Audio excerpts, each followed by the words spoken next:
No.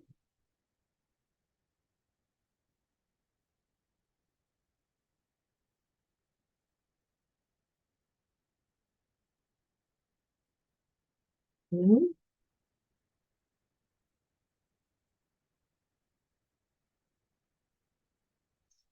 Oh.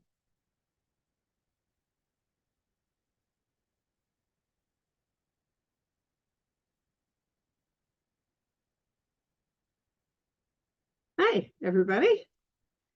Uh, we've got 2, 4, 5 guests already. There's William. Would that be Bill Geimer? It would be, yes. Hi, Meta. Hello, how are you? Nice to see you again. And here's Marilyn Krieger, the cat lady, CCBC. I don't know what that is. Cat catcher before. I'm trying to make it up. Okay. What does it really stand for? CCBC. What's it an acronym for, Marilyn? For what? For what? CCBC. What does it stand for? Oh, certified cat behavior consultant.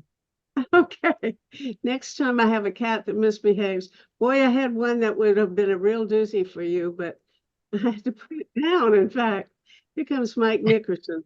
Okay, folks, where are the rest of you? I'm going to turn on the, what do we leave meeting? I don't want to leave the meeting. I want to get my thing up so I can put you guys on gallery view so everybody can see everybody else. But it's not, I don't know. I can't turn on, it says okay, but I don't want to okay anything unless it's, that might okay leaving the meeting. That's not gonna work. Well, is this Mike? It is. Yeah. Hi. Eating my lunch, so I won't smile at you for just a little bit. All right, that's fine. I believe in meeting lunch. I can smile at you now. Okay. I'll be back. Good. Yeah, all right, very good. Well, we've got some other people who are, here's somebody named Ashok Malik, who's got his camera turned off, and John German has his camera turned off and his speaker. So you guys are hiding. You got to show up if you want to be here. I want to see your face. Anyway, here's Ashok Malik. Hello, unmute yourself, sir, and tell me all about yourself, because I don't know you. Yes, good afternoon. This is Ashik Nur from Jammu and Kashmir, India. So I'm You're an in India? academician. You're saying you're Yeah, in India? Oh, yeah, good. from Kashmir. Yeah, from Kashmir, India. Yeah, of Uh, course. Yeah, Did did you say yeah. Kashmir? A peace worker. Yeah, of course. Okay. India, Kashmir. Okay. Yeah. Well, I'm glad to have you. We normally have somebody named Kulavina Chand who come from India, who's very frequently with me, but he sent me a note saying he wasn't feeling well, so he's not going to be with us today. So I'm glad to have you. Where did you say you're based in India? Where are you located? Yeah, in Jammu and Kashmir. Jammu and Kashmir. Yeah. Okay. Well, then Yeah. you've got things that you can tell us about your situation, right? We'll get to you in a second. I'd like to hear your version of what's happening.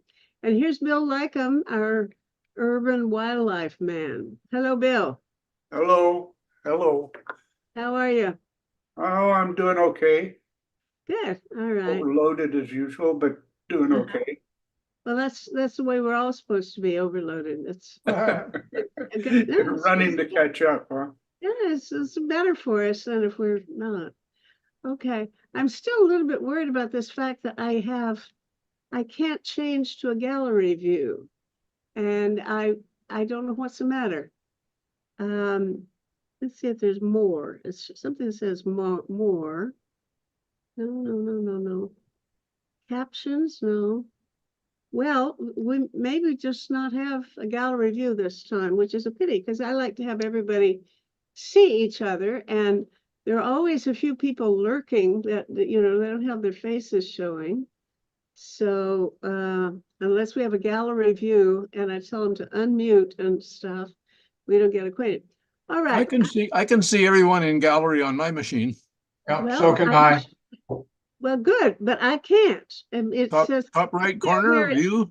yeah, it is, if we're supposed to have that option, it says leave meeting or okay. And I don't want to leave the meeting, and I don't know what the okay would be. I might be Okay, okay that tell I you. quit the I meeting. I can don't tell know. you. Huh? I can tell you. That's What very is it? misleading.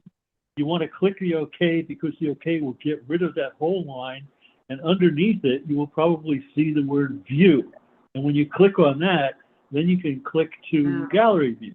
All right, there you go. Thank you. It's, That's it's a just what I Zoom needed. design defect. You know, if they took feedback, they could improve that overnight. No, but I don't see your face, Mike. Where are you? How come? Still eating lunch. Oh, I see you. You're hiding. Okay. Yeah. We don't mind if you eat lunch. I think that's fine. That's okay. I can hear you. I won't be long. Okay, very good. And here we have Barbara Ledger. Unmute yourself and tell us who you are. Do I know you? I don't think we've met. No, I don't think we have. Good morning, good afternoon. Good afternoon.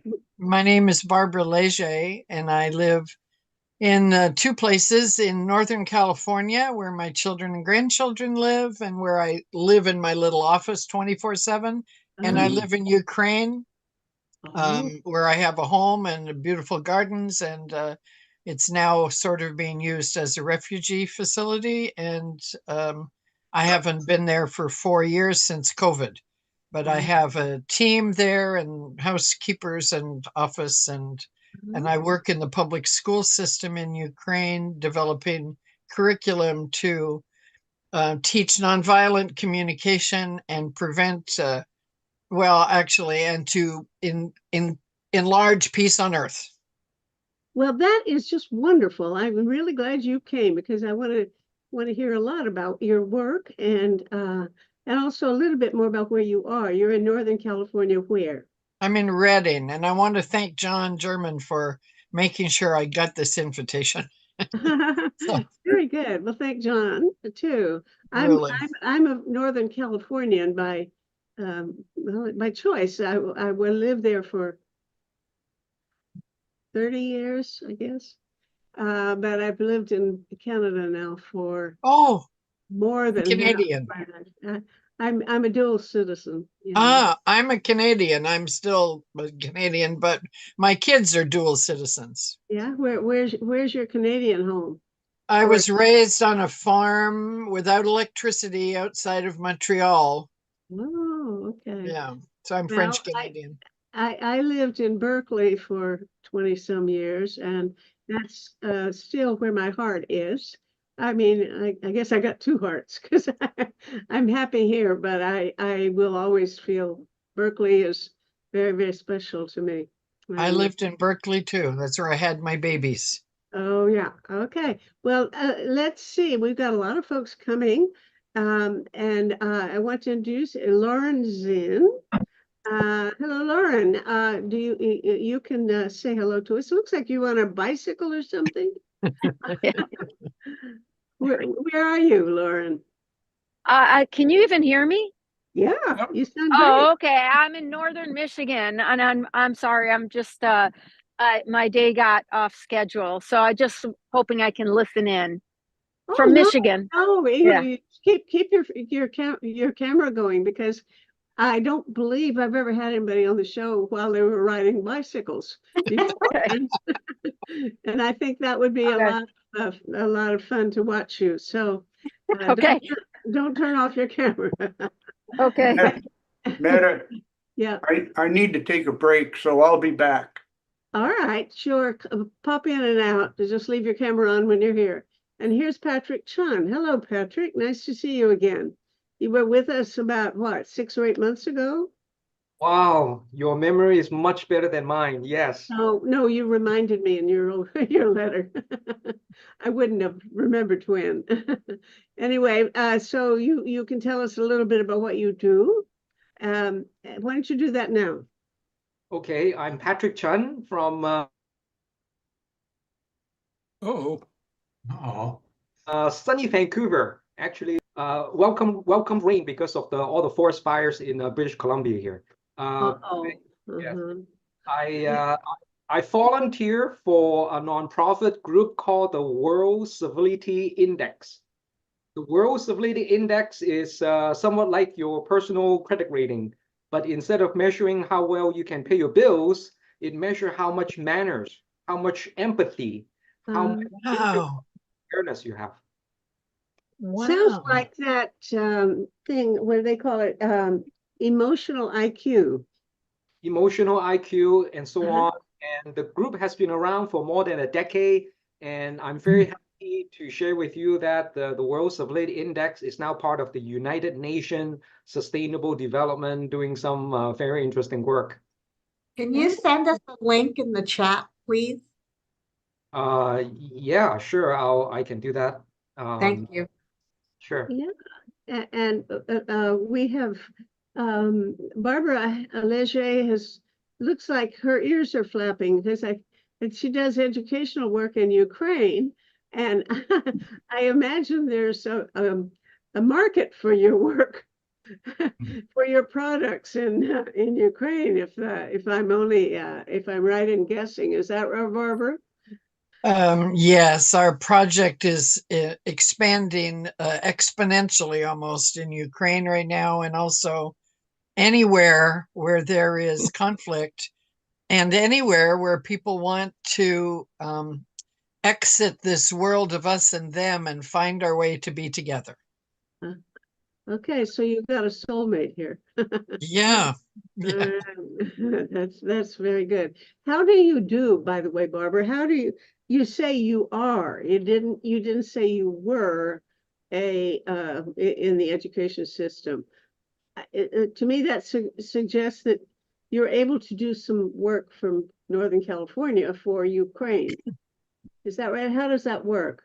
We have a nonprofit in California, and we're about to create a new one, which is solely educational. And we have a nonprofit in Ukraine, which I helped them to start, although I'm not legally connected to this one. And we have access to, through someone in the public education sphere, who is an official who has approved of our curriculums, which started with nonviolent communication 4 years ago. I've been in Ukraine for 20 years teaching adults, but for 4 years, we're focused on schools, children, and their teachers. All And over, excuse me, all over the country or just one city? all over the country. We have, it's all, everything we do is virtual, although we have one staff person in Ukraine that now is starting to visit the schools and deepen the connection. But we've graduated 17,000, over 17,000 children from Jeez. our 5 to 7 week projects in the past 3.5 years. Please tell us about your projects. That is amazing. It's an extraordinary, it is the gift of my lifetime, truly.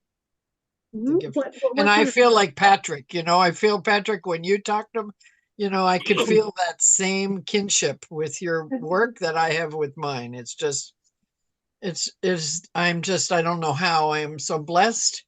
And so. Okay, well now how do you do it? I mean, what is the program? Tell me a little about your curriculum. It's called the Understanding Peace Project in the public school system, but it really started with something that I've been doing for 20 years called putting peace first. It's just been started as a practice.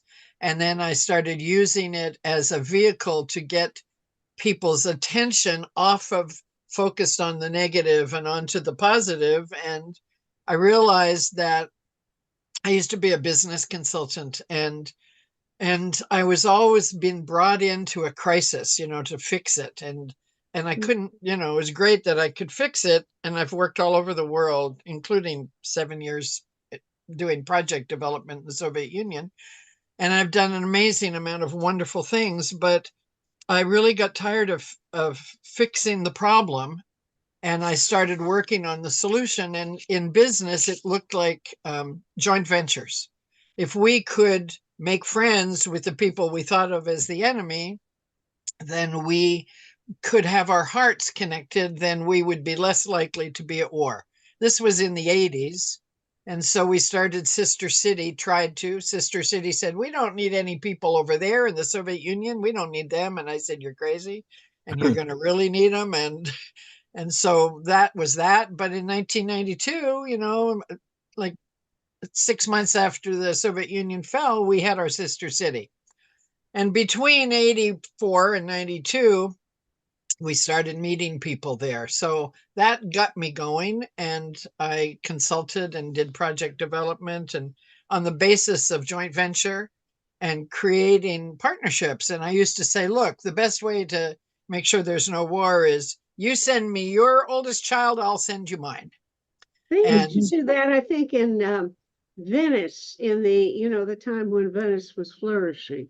Do you know that? no, I didn't, but I'm glad to know there's a precedent for it.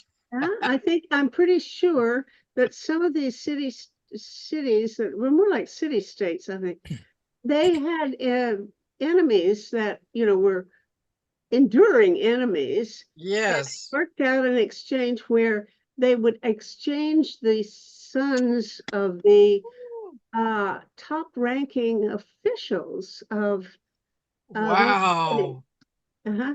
Wow, that is so exciting, Meta. Oh my Well, gosh. listen, look, I'm making this up because I know there's something true about it, but I learned it when I was in Venice, 35 years ago. So you better look it up. I will. Heard about it too. Verify what I'm saying, because I could be, really wrong. But but also, it isn't just, maybe it isn't even mainly that they were training each other to like each other and that they could trust that because they liked each other, they wouldn't get into war. I don't think that was the main thing. The main thing is they're in effect, as long as they're occupying that other city and they're the son of the mayor or something, the mayor is not going to go bomb the city. Well, exactly. Yeah. Precisely that. Precisely I that. made that, these relationships up, but that's the general idea. Well, we're And making it all up anyway, so why not make it up like that? I make up a good one, yeah. As long as I label this as possibly a lie, but well-intentioned anyway. I'm trying to tell the truth.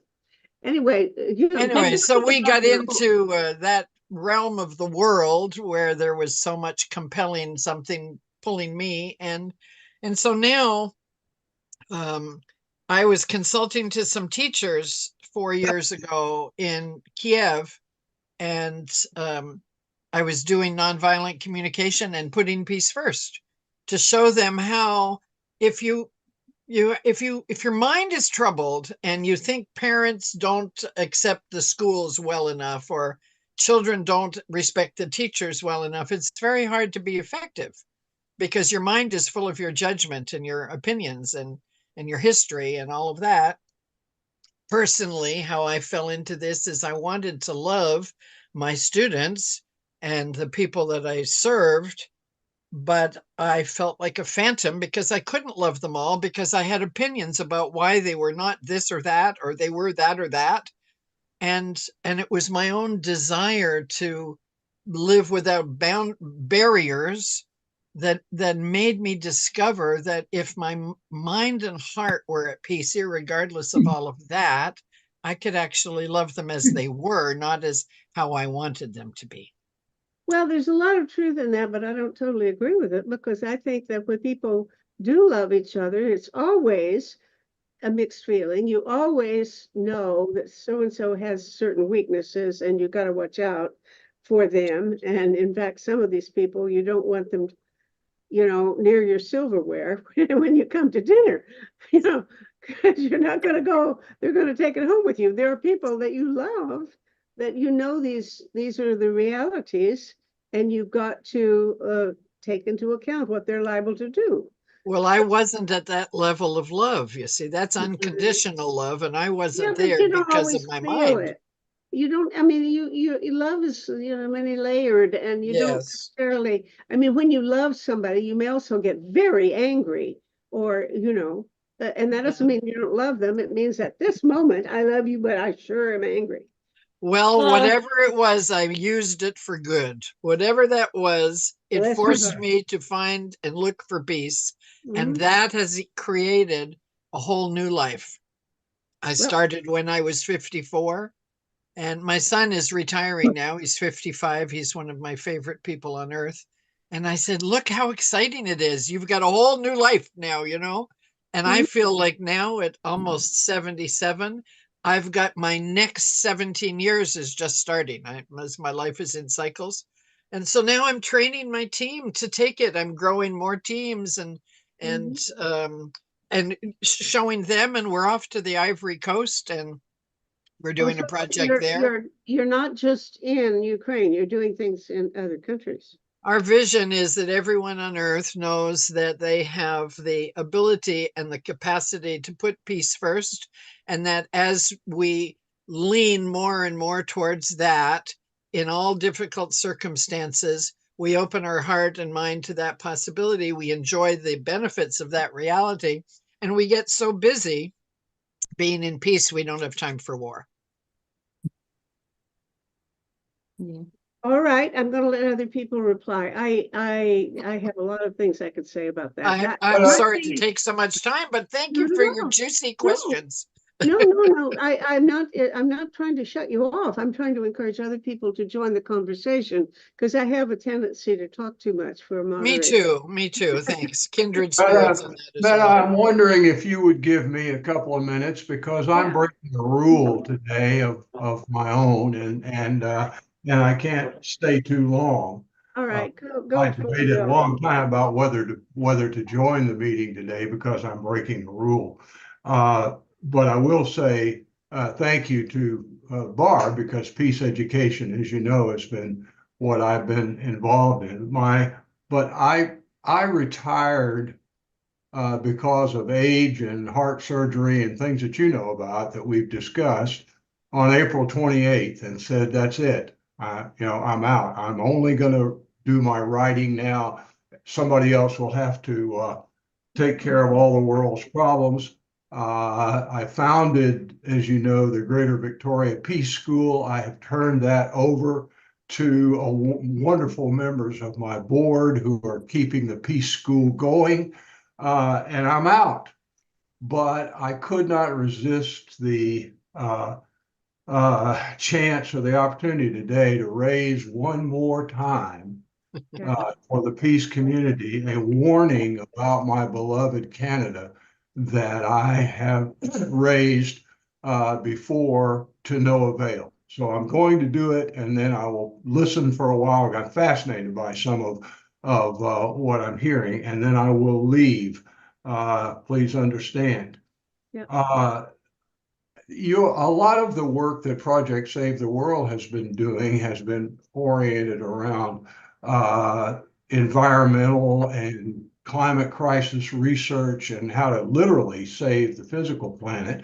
And then those of us who have worked in other areas of peace have done other things. Mine has been civilian casualties in war. But I just want to issue this warning. Beginning in January 2025, all of your work may disappear.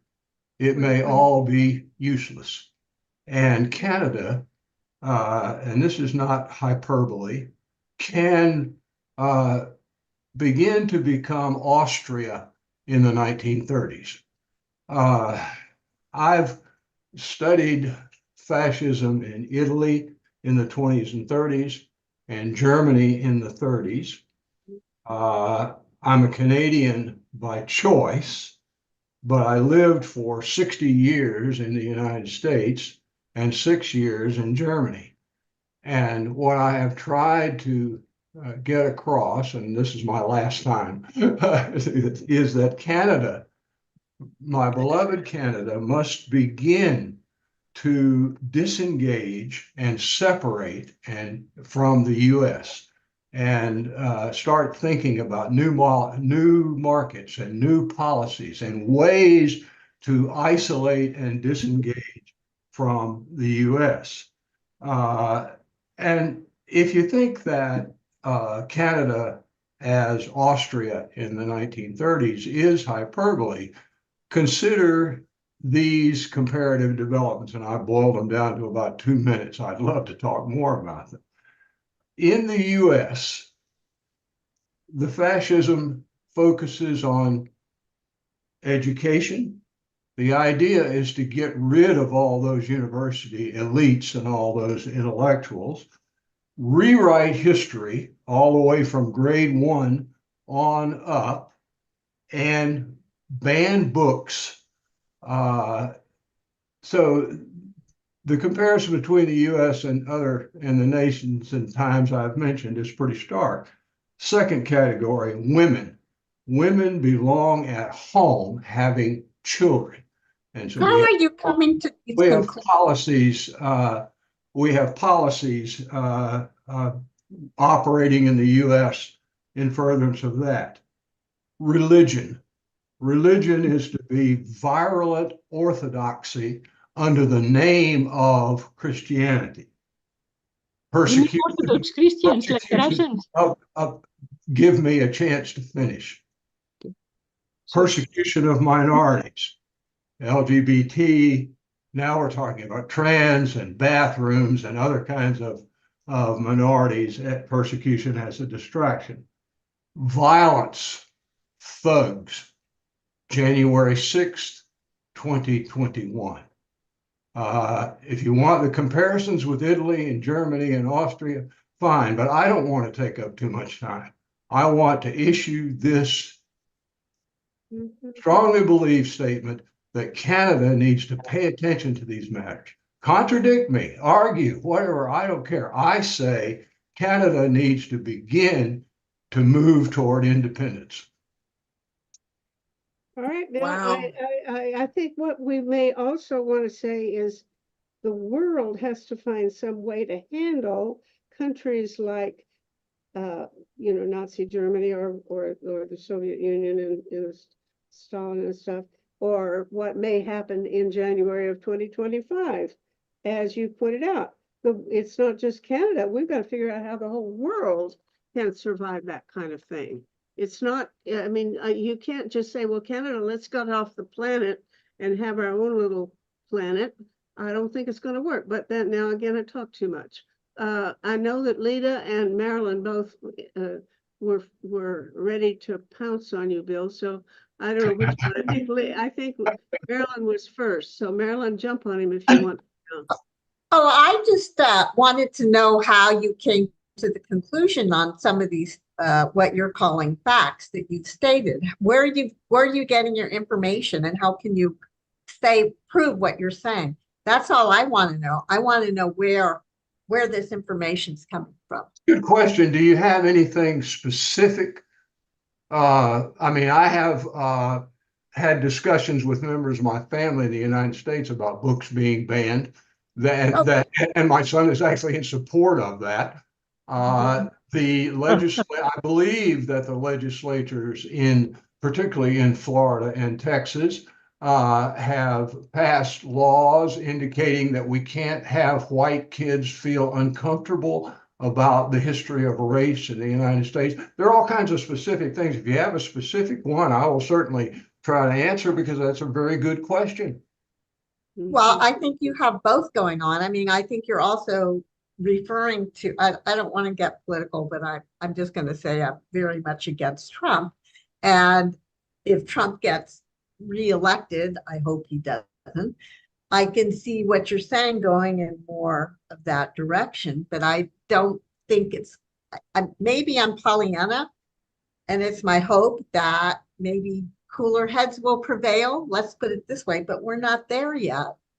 And I was going to ask you, why January of 2025? Why did you choose that date? Well, I chose that as the starting date because that's the day Mr. Trump would be sworn in and would be bring along with him people that we can recognize today who have very clearly said what they intend. Well, hopefully this will not happen. hopefully, I mean, let's just hope that cooler heads will prevail. That's all I can say. I share that hope, believe me. Yeah. I want to call it Richard But Denton. it doesn't hurt to begin to turn our minds toward that possibility. And of course, Ned, I'm not suggesting that Canada try to go off by itself and ignore the world. But unfortunately, we are divided up into things called nations, and we've got these weird artificially drawn boundaries. And so we call something Canada, which is really a wonderful patchwork of diverse things that never probably should have been together anyway. But we call it Canada, and I love it. I'm so thankful that 24 years ago we got out of the U.S. And I think I've mentioned that I spent 8 years as a paratrooper in the U.S. Army. And I just and thankful that we left, and I love Canada, and it has so much to offer. But this idea that Bill, I want to move on now. I want Richard, because he's had his hand up patiently. Richard. Thank you very much, Meta, and thank you, Bill, very much as well. And to Marilyn, as a doctor, we need to prevent problems before they arise, and therefore we must take action now and be cognizant of what is happening now. Yes. And I agree with Bill that if Trump does get in, we will go back to the 1950s. That's when America was great, according to some people. But what I feel now is that this is an opportune time to support our students, both in terms of the US and in Canada. They are trying to get the universities to divest. As you say, Bill, years ago, Canadian universities did basic research and were funded by government. Now we've gone to the American model, where universities are funded by industry to do their research. And unfortunately, that research is now into weapons and the military primarily, and it's applied practical research as opposed to basic research, which used to be under the NRC, National Research Council. So my feeling is that we should be supporting the students at the various universities, and in particular, asking the universities to divest of 24 companies that make nuclear weapons and make conventional weapons. So those are the Northrop Grummons, the Lockheed Martins, the Boeing, RTX, which used to be Raytheon, BAE over in England. These 24 countries would be very easy to take off from endowments, university endowments. I've seen some figures. McGill has $500,000 invested in Lockheed Martin. And out of over $1 billion endowment, that is relatively small, and therefore would not make a big difference to their overall earnings, and yet would certainly send a strong message that universities now would not be investing in companies that are invested in killing people. So that's a very specific thing that I think we should be doing. And looking around the screen, I would estimate that we're all alumni. Richard, I want to ask you one. Are any of these encampments that are taking place, I think those are the real protests going on now, do any of those address the issues that you just posed? I thought all of them were about Gaza and that issue. Am I wrong? Well, no, you're not wrong. But I think this is an opportunity for us as alumni to tell our universities administration to divest of companies that are in the business of killing other people. And so to me, it's an opportunity to broaden the issue in one sense, but also narrow the issue in another sense. You're right, Meta. The encampments are about divestment from companies in Israel. And that becomes very difficult because it's sort of an entangled web as to where you draw the line as to how much involvement a company is involved in Israel. And I think the thing is also, as I've got here in my background, we want to end war, period, as opposed to just the killing that's going on and the destruction that's going on in Gaza. I mean, terrible things are happening in Sudan, in Yemen, the Congo, etc. And so we need to address I all know of that, these.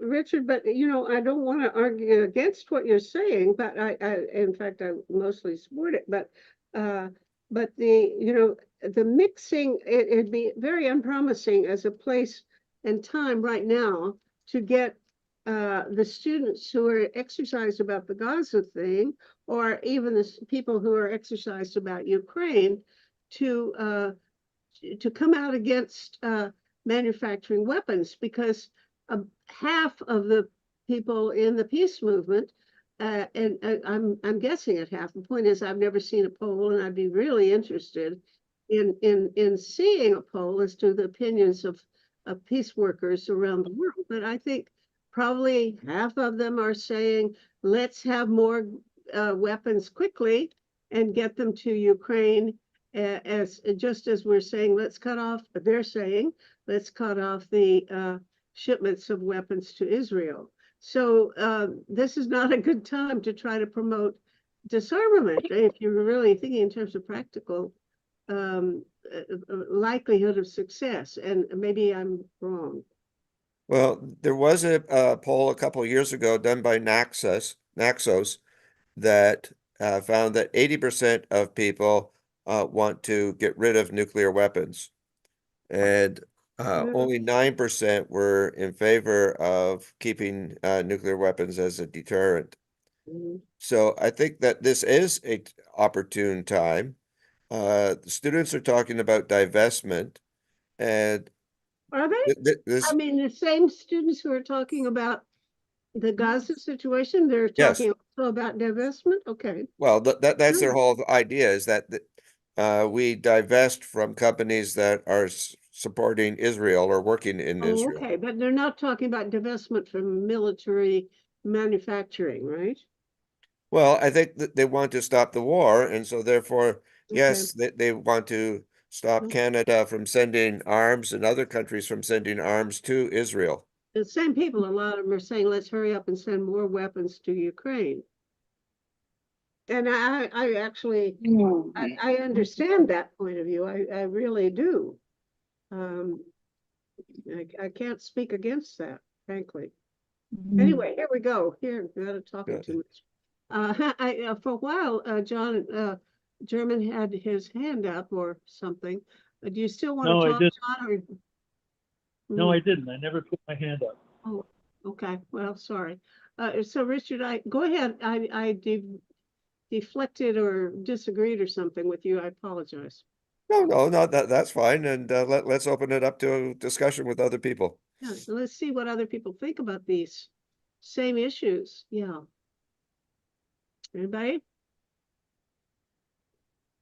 Well, here I've been trying to open things up and I don't see any takers.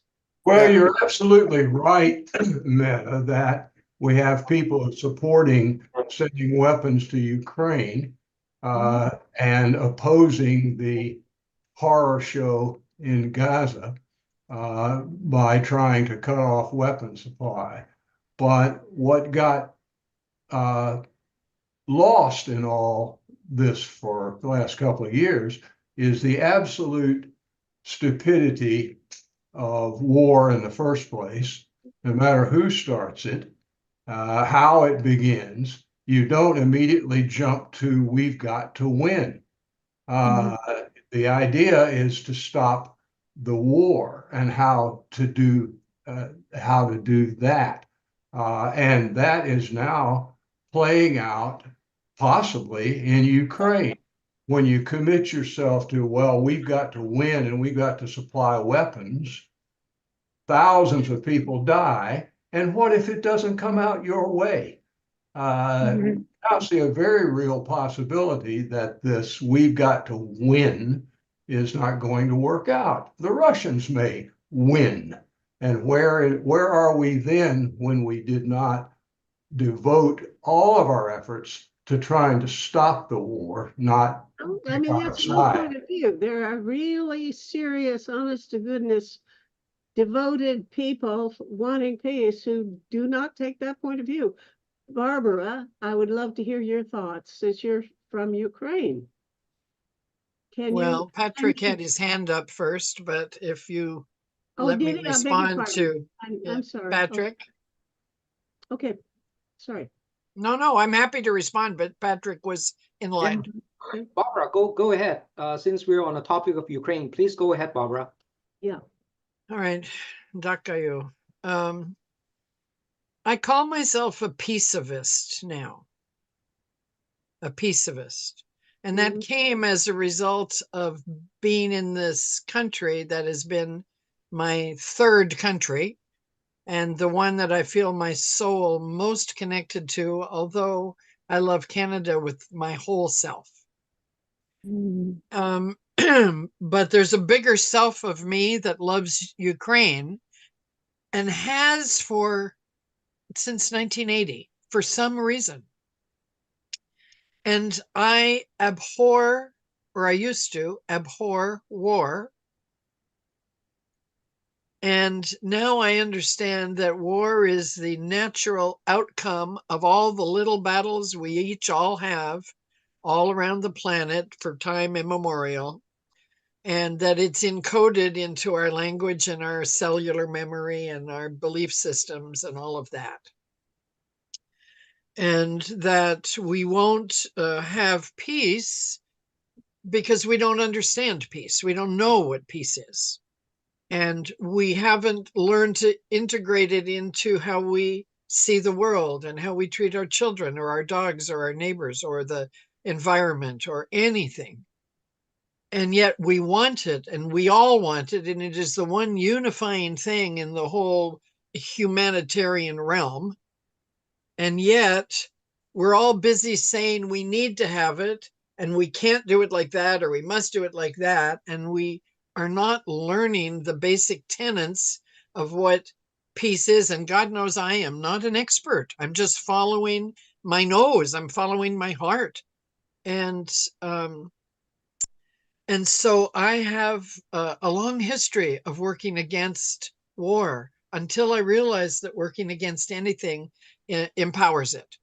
And so I started shifting from what I was against to standing for what I was for. And I left the peace movement because we were all against things and there was very few people for things. And so I started thinking and working internally and quietly because I didn't have any language for what was being asked of me. And what I understand now from being in Ukraine, I mean, I arrived on 9/11. That's the day I arrived. And that told me that my life was about that. And as a consultant, almost all the time, I was entering a war zone, a danger zone in the companies. So I know that my life is about being there to discover something, not to fix it, not to tell them who's wrong and not to tell them how to do it, but to discover how to be it, how to be it. And it seems so futile sometimes. It took me the past 2 years to be able to hear a certain voice that's prominent and has been mentioned today, to be able to hear it without feeling hatred. I had to rid myself of that hatred, that fear, that resistance that I had to the things that I considered wrong. And so once I started on that path, I felt like the abundance of the universe started being poured into me to show me that I was in the right direction, even though I had no idea where it was going or how to do it or anything. And you know, I feel really foolish. And my son would say, "What are you still doing that for? You're not getting paid. You're working 24 hours a day. What are you doing it for?" Well, I said, Barbara, can I ask you what policy you would take, or do you feel is the corollary of your point of view? In "Yes, other I'm words, getting there. you're getting there, go I'm on. getting there. Thank you, Meta." And I'm like you. I could wander down several side streets because it's the most fascinating thing that I know is just to explore what is peace and how do we understand it. I want to just survey people and find out what do we believe about peace. And anyways, there's a lot there. But what I have come to as a peaceivist, which I became a year ago, as opposed to a political activist, which I have marched and stormed and done all sorts of things against. I'm looking for how do we do it for peace in the middle of a war. And so what I've discovered is that our students who are terrorized and tortured and distraught, and our teachers in Ukraine, in the midst of this, in the bomb shelters and the sirens all day long, it's a relentless thing, and everyone has lost people, and it's horrific. And yet, in the middle of all of this, these students can learn to take that peace first breath and just catch that moment when, at the first sign of distress. Barbara, how are we going to get peace in Just bear with me 1 second. You have to take that breath in order to get there. So in the middle of the crisis, unless the dragon is on your tail, you step back on the sidewalk out of your opinions that are charging around in the road, and you breathe just one breath.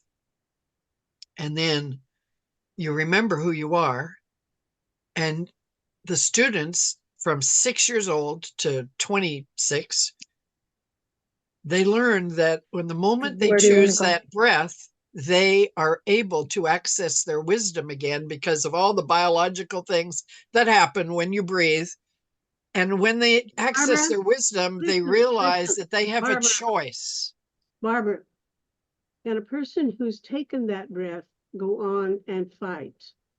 Yes, yes, I can. Here's how I'd explain it.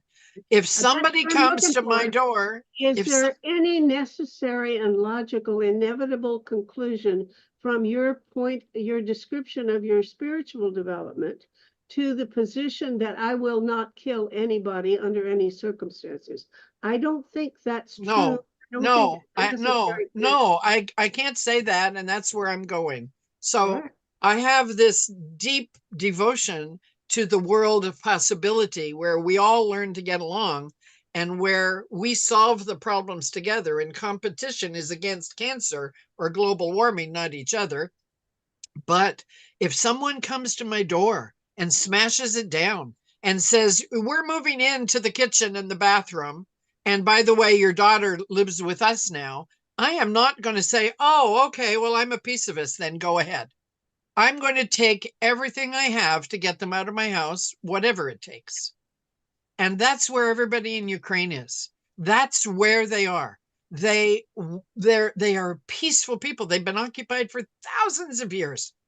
Do you think they want another occupier? No.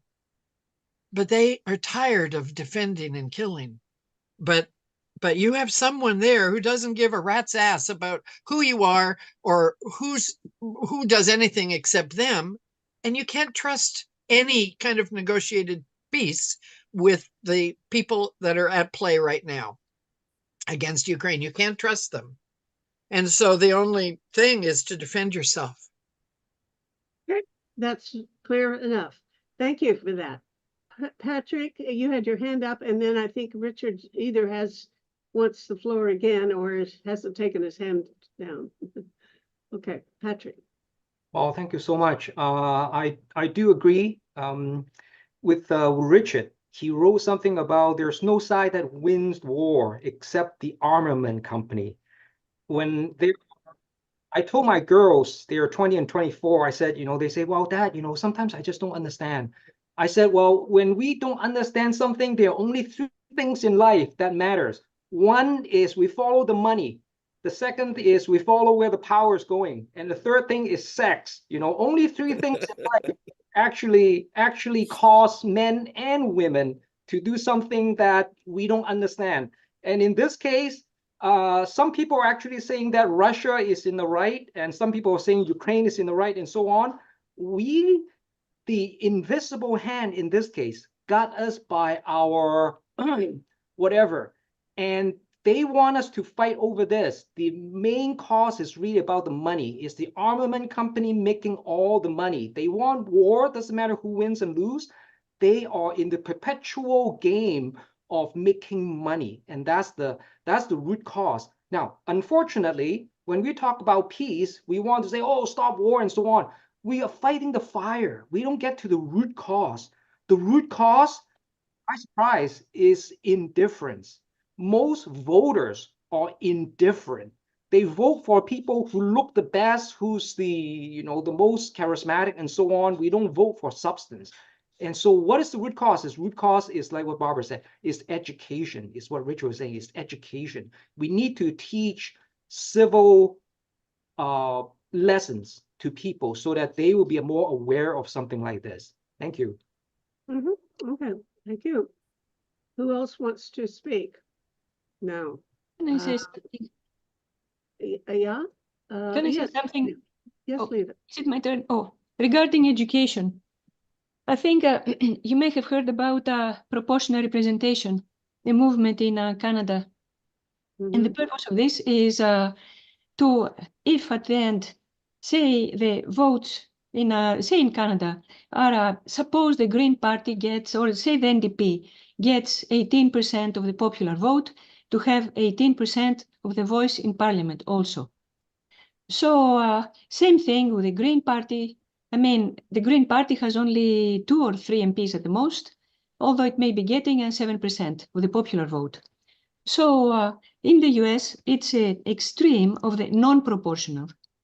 That is, it's black or white, because you vote directly for the president, and whoever loses, quote unquote, I mean, the difference may be 48 and 52. The differences may be very small, but at the end, the one that gets the 48 goes home, is not in opposition to the president. And this, the result of that, the lack of proportionality, makes it that there are only 2 parties, and because both of them, they fish for the same kind of voters, the differences are going to be very small. At the end, there may be green people, let's say, in the US, there may be women's movements, there may be all of that, but there is no party represented in the 2 parliaments about the green issues, for example. In Canada, okay, we have linguist people, we have the language minorities, I mean the French, for example. We have a Green Party, and we have the NDP, all of that represented right in the parliament. If something is not in the parliament, the press is not going to be interested. And then people either, they lose interest in voting. The figure makes no difference anyway. Why bother waiting in line and all of that? Bah, either the one or the other.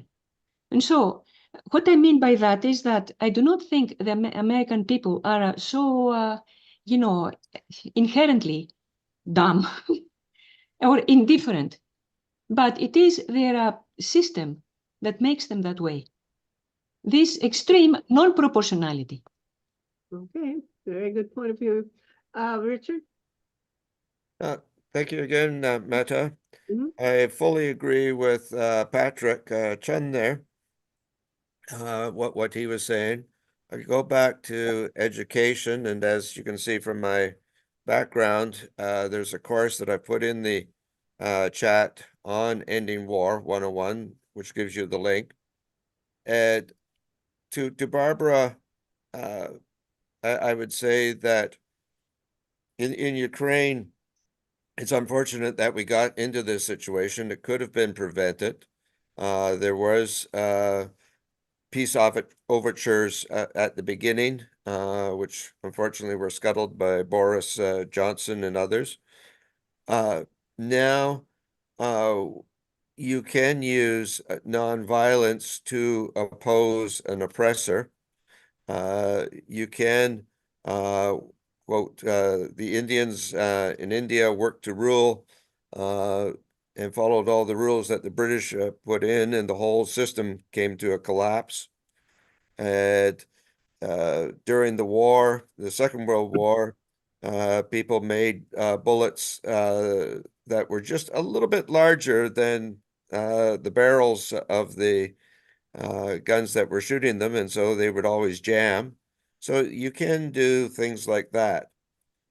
I agree with you, and I like your term, peacifist, as opposed to a pacifist, but I think it's an interesting term. I think that I'm taking another course called Peace on Earth by 2030, which looks at education of peace within our own hearts. And if we can become more peaceful within, then hopefully we can spread that to other people and spread it to the world, and hopefully create a much more peaceful world. And so that is my vision. I believe that, again, as a doctor, I've seen behaviors change over the last 50 odd years. The majority of people have stopped smoking. They now wear helmets, they wear seat belts. And so people's behaviors can change. And I don't believe that we are necessarily a violent species that's going to end up in self-destruction. That's a possibility, but hopefully not. Thank you. Thank you. Okay, very good. So now I think next was John German have? I keep seeing that hand, but now I don't see it. Charles Tauber, and you have your hand, and then I'll go back to Bill Geimer, I think. Charles. Yeah, I have other things to talk about, but to get into this discussion, one of the, I think, big issues in the causes of war is the traumatization, and I think you see that quite clearly in Gaza and the Israeli-Palestinian thing. Both sides have been traumatized, and I know I say this at every one of these meetings, but that trauma is transmitted. It is not resolved. It then leads to resentment and more violence and more traumatization. And this is a cycle that continues. And I think that this is quite clear in the Middle East. It's certainly clear here in the Balkans as well. And people like Vomik Volkan, whom you've had, Meta, on your programs, talk about, and other people talk about exactly this kind of a cycle. So it's extremely important. And that's what's going on also in Ukraine. Well, yeah.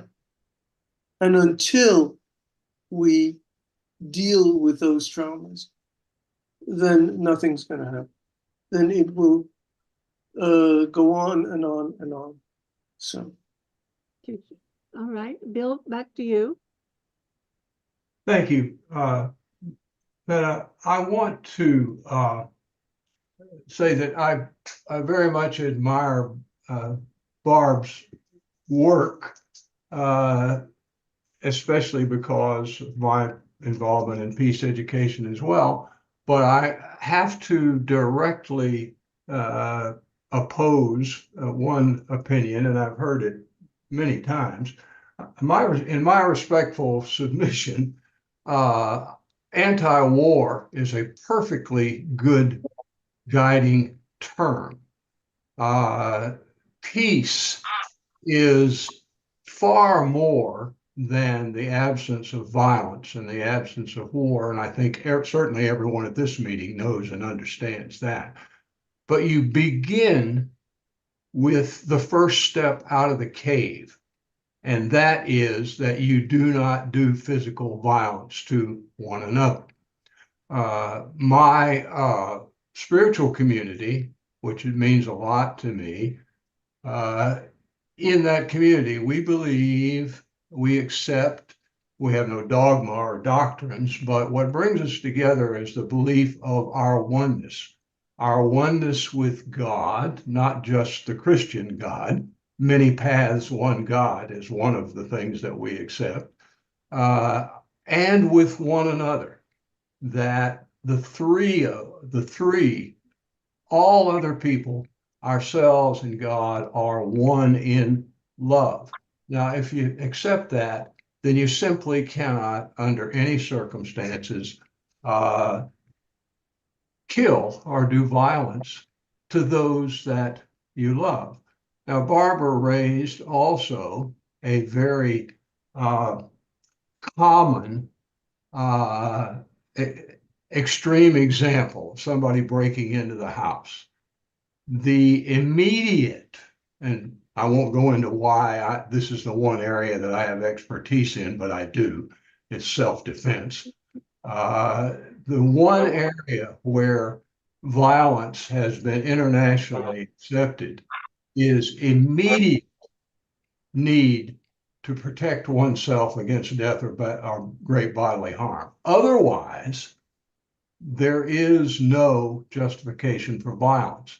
And that immediate kind of example is something we are so far from that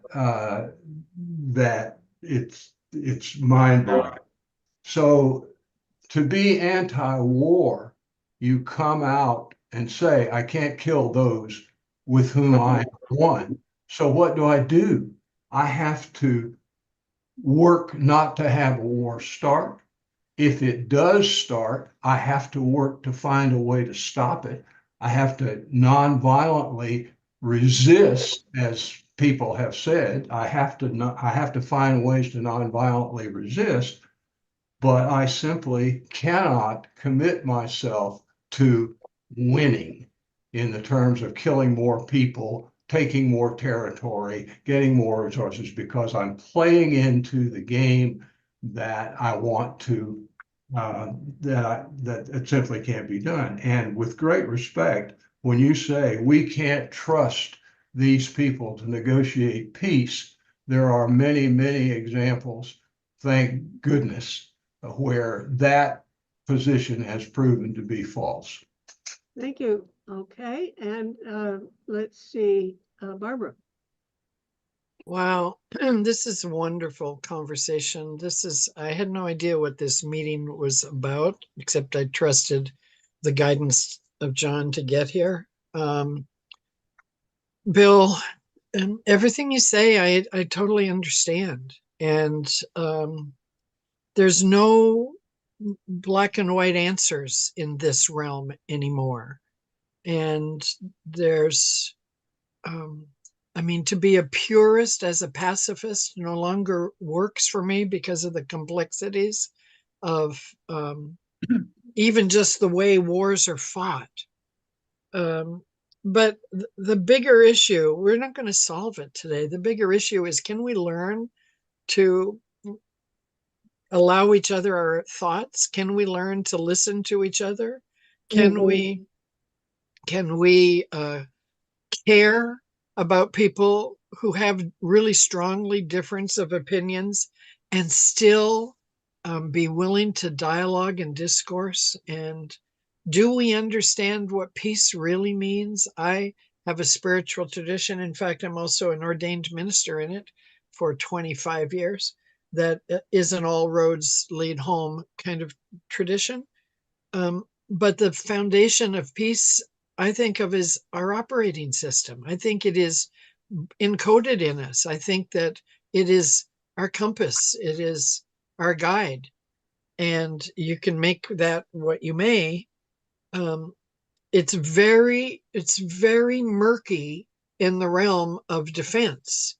And then there is the issue of sovereignty and how those things get happened and who's broken the laws in the past, and including the US and including Ukraine and including Russia. And, it's all very murky. And I believe in miracles, and I believe that miracles are the way life really wants to work. So I don't believe in killing.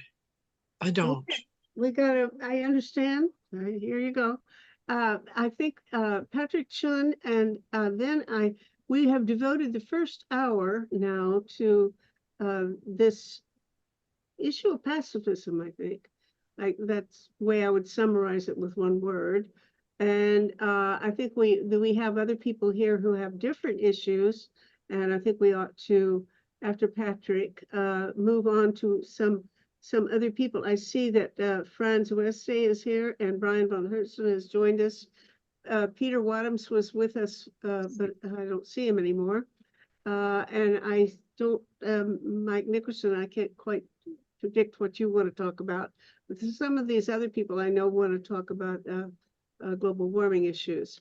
So I'm going to thank you, and bless all of you, and leave. And I've enjoyed breaking my rule today, and blessings on every one of you. Good wishes to for your better health.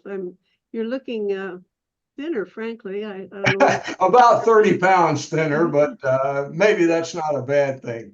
Well, I don't know. I mean, if I weighed 30 pounds less, I would call it a good thing, but in your case, I'm not sure.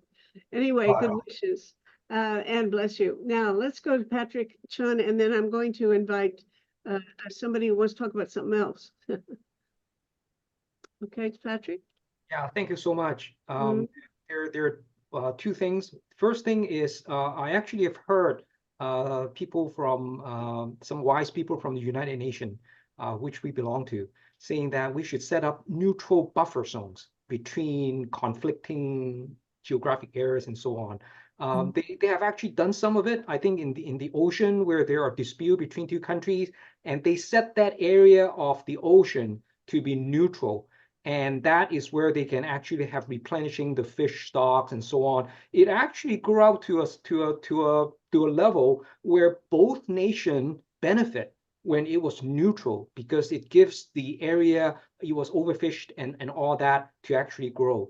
The second thing is the organization where I volunteer, they are working with United Nations to work on tourists. So in places like where we mentioned before, Venice, for example, they're seeing over tourism, and people from wherever, from Brazil or America going to Venice, and they were being loud and so on, unruly tourists, ill-mannered, and they're saying that they should be educated before they actually allowed in. So my group is actually working with United Nations and some destination to say that they should have the education and earn points so that they can show those points to the local authorities for preferential entrance admission. Those are the kind of things that are being talked about. And so they're using tourism for peace. Thank you. Wow. That's interesting. A novel approach. Now, I don't see any hands. Having declared that I want to open the floor to somebody who wants to change the subject, I don't see anybody who wants to change the subject. In fact, I don't see anybody anywhere. I might have to call on somebody. Here's Lita. Okay. Oh, Charles also. I see Charles actually, as soon as Lita, then we'll Charles. Yeah. Yeah. Lita. Yeah, I put in the chat, the big problem is when we say self-defense, I mean, Israel is claiming self-defense now. Yeah. So it's not a clear-cut thing, what self-defense is at all. And this is exactly the big issue. And Yes. of course, Israel claims self-defense, although, I mean, I did not know, but I just found out that in the Netanyahu's party named Likud, which is a far-right party, from what I heard anyway, it says among the part of the constitution is to make Israel from the river to the sea, that is, kick out all of the Palestinians. And that's not a secret, they say it openly. So how would they expect ever the Palestinians, several million people, to just stand still and accept it. As you said, they come in to your house. Even worse, they don't just take your food, they kill you too, because they want you out. So this is the thing. Who is defending themselves, you see? And this is exactly the thing that is the complex issue. Right. Who is the Hamas? The one who killed 35,000 or the one who killed 1,500? Even if you say that all of the hostages are killed, even if, which is not the case. So Okay. who is the biggest terrorist? Mhm. See, years ago, the United Nations, they wanted, at the times of the Al-Fatah, of Arafat and all of that, they wanted to decide to name officially that this organization is a terrorist organization. They could never agree, of course, because of Palestine. Okay, all very interesting points, and I don't see any hands. I would like to speak a little bit first to, oh yes, Charles. Charles, and then I want to ask Ashok Malik to tell us a little bit about what's happening in the in India. Charles. Let him go first, and I see that Alexei has just come, so Well, I don't maybe he see his wants to face speak. yet. Oh, here he is. He just popped up. Hello, Alexei. Nice And then to I meet can, you. and then Okay. just don't forget me. Meta. Don't you want to go ahead, Charles, and then we'll get around. Charles, speak. Sure. Okay. Well, I think the point that I was making a little earlier of trauma as a root cause of these things, and nobody, and I know I say this at virtually every one of these meetings, but nobody really is dealing with these traumas on a long-term basis. We're dealing with them. We're working with people in Africa. We will start to work with some Ukrainians through various organizations. We're working with a group that I think Alexa would be very interested in, namely some conscientious objectors and even Russian deserters. And the point is that everybody is traumatized. And of course, these traumas bring up all kinds of resentments, all kinds of depression, all kinds of violence, and it leads to domestic violence, it leads to societal violence, it leads to a cycle of violence, and that's what's causing Israel-Gaza right now, and that's what's causing all the Balkan stuff, which nobody is talking about. In terms of migrants, we are absolutely everybody is absolutely abusing migrants everywhere in the world. It's certainly that's true here in Europe. And it's true also in Africa. We have a friend in South Africa, a psychiatrist, who is working with migrants to South Africa. We have one group in Malawi that is working with migrants from various other countries, also in Uganda. So, and nobody is supporting these groups either. So the point is that we must spend more attention. And by the way, just for your information, we're running out of money, so I don't know how long we will be able to exist, but we will try as long as we can. And we're trying to find Quaker money and all kinds of other money. But Alexei, at some point, you and I should get together because there's a lot of stuff to talk about in terms of Ukraine and in terms of all kinds of places, among them, for example, Georgia. There's a lot of stuff going on in Georgia right now. And it's all over. Our groups in Nigeria, our groups in, as I say, Malawi and other places. It's almost universal, and we're getting more and more requests. And unless we solve this, the world is going to continue to go to war. Okay, that's me. Thank you, Charles. Ashok, tell us a little bit about what's Yes, happening in India.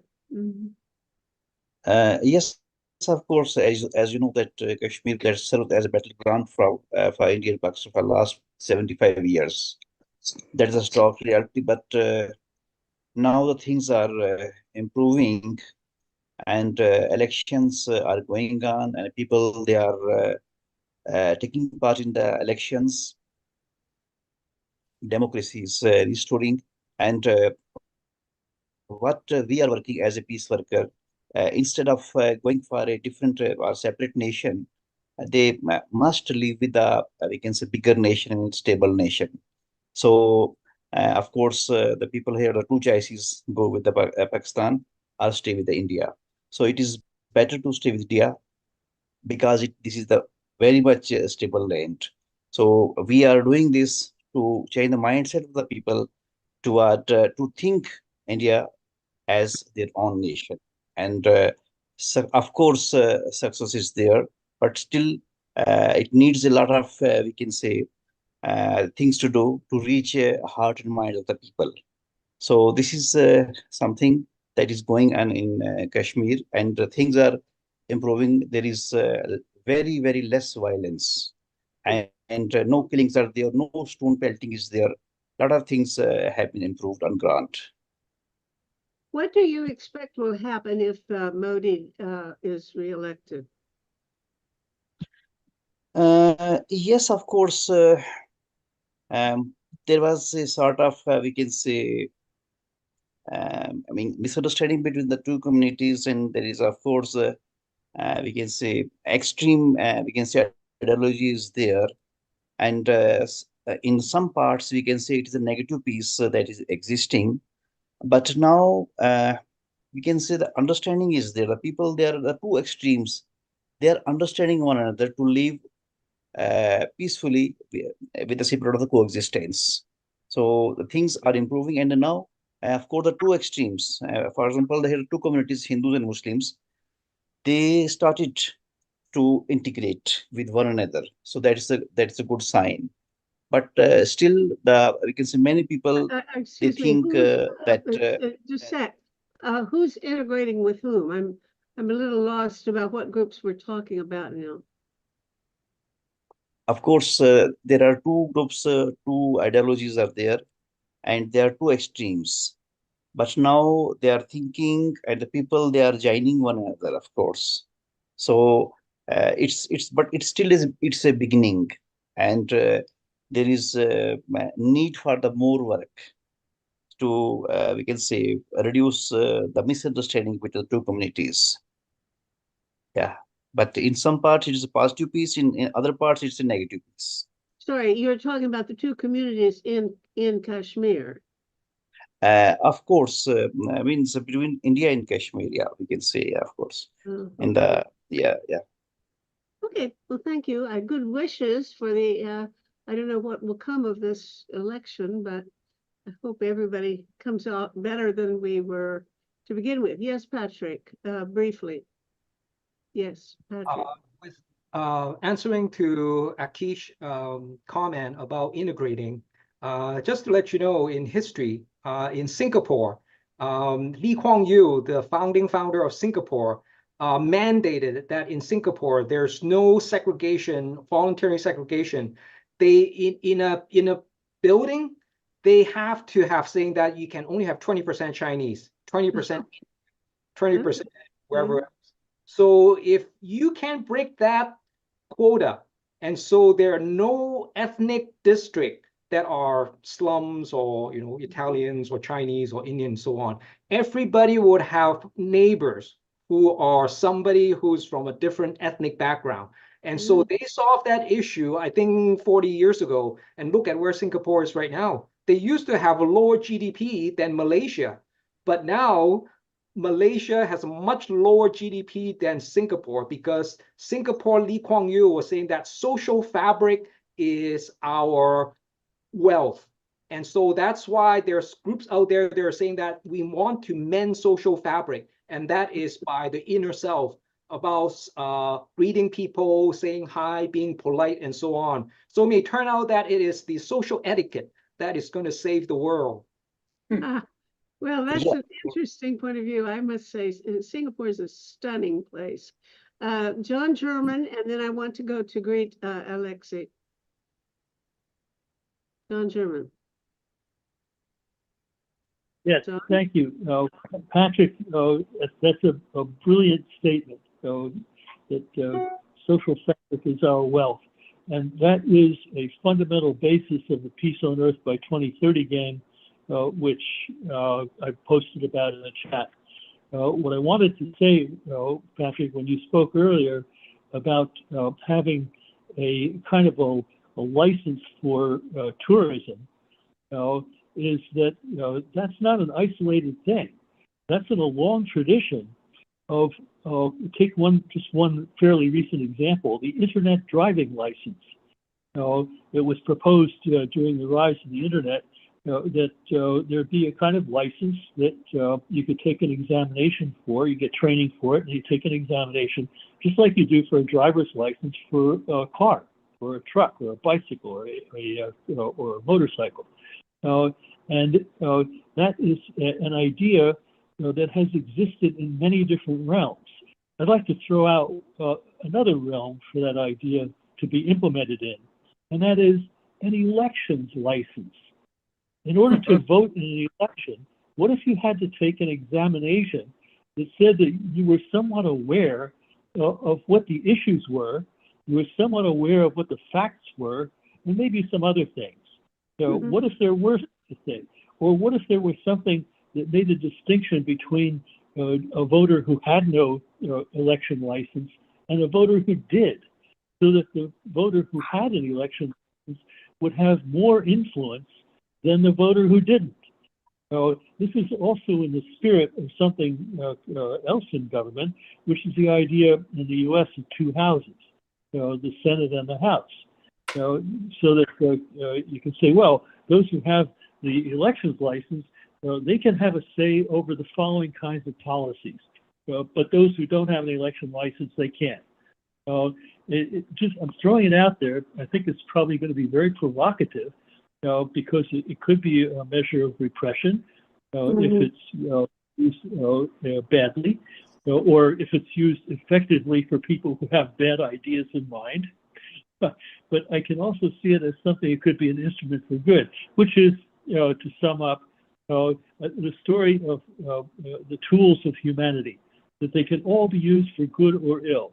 So I'd like to throw this one out and say, why don't we grab onto this one and try to get it used for good before somebody with evil intent grabs onto it and uses it for their goals. Thank you. Okay, very good. Look, I said that I wanted to change the subject, but all of the people who, here's Friends still with me, but Brian came and went, looks like. Anyway, I want somebody to brace yourself, because I'm going to point at you and say, let's talk about global warming in a bit, because I know Franz is an absolute one of the greatest minds going on in this area of research now. So I want to take my hat off to Franz Wesley, who's a chemist and knows all about these things, the global warming issues. But in the meantime, I want to talk to Alexei. And did I see somebody else's hand popped up briefly? But Alexei, greetings. I haven't seen you. Hello. How are you? Hello. Alexei's in Warsaw. Are you in Warsaw now? Yes, I am still in Warsaw, and it will all depend on whether or not I will get the refugee status, which I'm waiting on. What do you think? What are the odds? The chances are good, because Poland, unlike other European countries, Poland is very, very welcoming in terms of dissidents, opposition activists, and so the chances are good that they will give me a residence permit for 3 years and a refugee passport, even something like a Nansen's passport of yore. Wonderful. That used to be issued to people who lost their citizenship, sometimes due to the dissolution of their former country as a state. I think we ought to have Nansen passports again, frankly. I think that's a big issue that we ought to take up, and a cause that I would be happy to support. But go ahead. So they have like I guess they're called gray passports or Geneva passports as a reference to the Geneva Convention, and so this is like the problem is that not all countries, at least on the level of customs officers and border control officers, recognize those passports. Sometimes, like if you see a passport of a well-known country, it doesn't really raise any questions. Maybe it's not the case with less known countries, but the refugee's passport always. In many cases, it's not recognized. It's just that at least you can have problems while entering a certain country. I want to mention, by the way, that Konstantin Samoilov and I are going to do another forum sometime. I actually, to be honest, I forgot. I mean, I think I stood him up when he was ready to go on a forum, and I'm so humiliated that I'm ashamed to tell you, but I have to, confess. Anyway, he has found somebody that he wants to bring into the conversation. And it's a guy who is full-time working on helping Russians to immigrate to other countries. So this guy, Roman somebody, knows a lot about the situation of Russian emigres. And I'd like for you to, of course, you can mention that, but I'm very curious to hear what you think about the situation in Russia, in your home country, and especially I'm hearing now that there's almost a purge of military officials. What do you know about that, if anything, and how important is it? Well, some of the big shots, the military big shots, have been arrested. Some of them have been removed from offices. So there is something definitely going on, and it all started with even before the former defense minister was removed from office. His deputy was very corrupt, and he was ostentatiously corrupt. He was just glamorously corrupt. Everyone takes bribes at that level, almost everyone. I wouldn't say 100%, but I think the system would not tolerate someone who is clean in that respect. But that guy was famously, he was just, there were movies about his fortunes. It was just not realistic. He was just in charge of procurement in the army, and so he was put under arrest, and that's where he currently is. And then some military generals not related to procurement followed under a new minister of defense. Since Putin's inauguration, he was re-elected, quote unquote, which was of course a sham election, but anyway, it was presented in that way. He appointed a new minister of defense, and the new minister probably it shows his intent to wage a war indefinitely, and for that end he needs to have some big resources, and that's why he's trying maybe to eradicate some very some outstanding cases of corruption in the army. I think he has to. Okay. And I hope it doesn't necessarily mean a change of direction in his attitude toward ending the war. It doesn't mean anything that way. Is that right? I guess he is just maybe he's running out of money. At least the money is drying out, and probably he understands that the war will be lengthy anyway. At least so he reckons.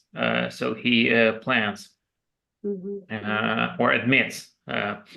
and well, and he needs to curtail corruption in a certain way, and that's Well, he's, how he's the most corrupt of them all.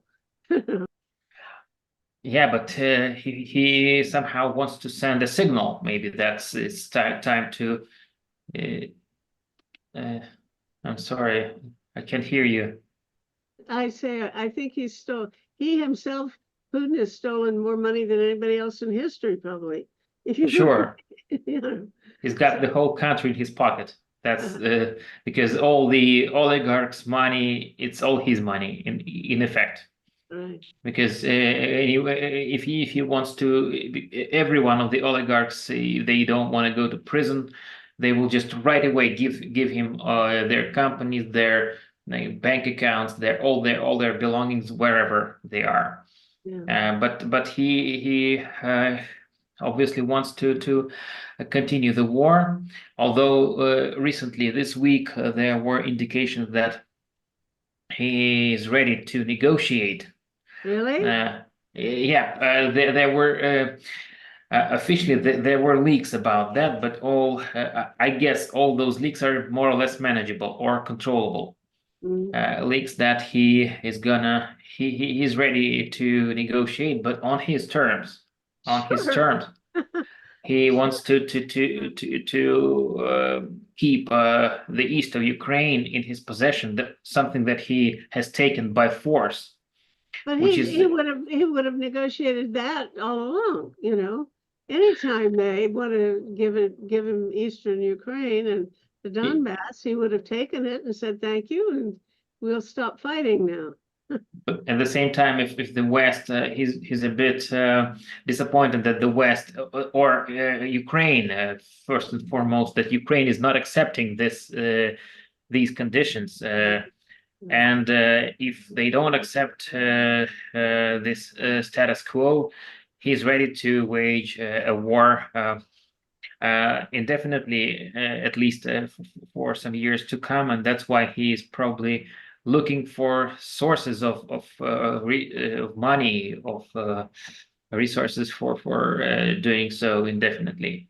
That's probably the idea. I fear for Ukraine now. I think it doesn't look good. It's going to take so long to get any kind of support that will turn the tide. Right, that I'm more worried. That's right, but now we've got $61 billion American support. I guess, and this is starting to arrive to the front line, and I guess this might change the tide a little bit towards on the Ukrainian side. Ukraine is being very smart in slowly slowly retreating in a controllable way. Thus they just grind down the Russian forces, and that's Putin's forces, and so they are. That's the smart way to do this. That's the best way they can probably handle the situation, while they don't have the resources yet. Mm-hmm. But they will have them by I think by June or July. All right. So you're more optimistic than I am. Okay, good for you. Keep it up. Thank you. Nice to see you again, and I hope we're keeping our fingers crossed for you. I'm happy to see you. And Rose Dyson is here and wants to speak. Hello, Rose. Hello, Meta, and everyone else. Well, I certainly enjoyed the discussion thus far, and I know you wanted to put the definitions of being a peace activist aside for the first hour. I have to say that I'm among, having been a peace activist in a number of different ways over the years, I do have difficulty with the notion that one would only exhibit aggression if one was personally attacked. I believe that there are certain principles involved that have to be defended as well in life living in the pursuit of happiness. But I also agree with a comment that was made earlier, I think by Patrick, that our social fabric is one of our most important components in facilitating peace. and coexistence amongst ourselves. And it is, I suppose, no secret to anyone here that the social contract in Western democracies is very frayed and in difficulty right now, and that of course is attributed to a number of factors. The media issues, social media, disappearing local papers, cult figures emerging, foreign interference as a result of digital technology has made these things possible, and so on. But because, like many of you, I think, probably, and certainly people I'm with right now, I'm very concerned about what happens in the upcoming American election. I happen to be in New York, or was in New York 2 days ago, for my grandson's graduation, and somebody raised the importance of an election election certificate, I think it was called, or something of that sort, or I guess legislation that would require voting, as they have in Australia. And I've certainly heard a great deal about the need for more emphasis on civic education at the high school level before young people leave. It was encouraging at this particular graduation exercise in New York to hear a learning specialist emphasize to all the graduates that they must vote. And there was, of course, a great deal of applause in the room that followed. And soon after, I picked up in my email box a message from people who are working on the part of the Democrats. Evidently, Gen Z people are being offered something like $35 for X number of people they can get of their generation to register. So I thought that was kind of an interesting way to try to better engage a generation that the polls are telling us are tuning out of active engagement in the upcoming election. Anyway, that's all I have to say for the moment. Thank you. John German. A question for Alexi. With the recent news about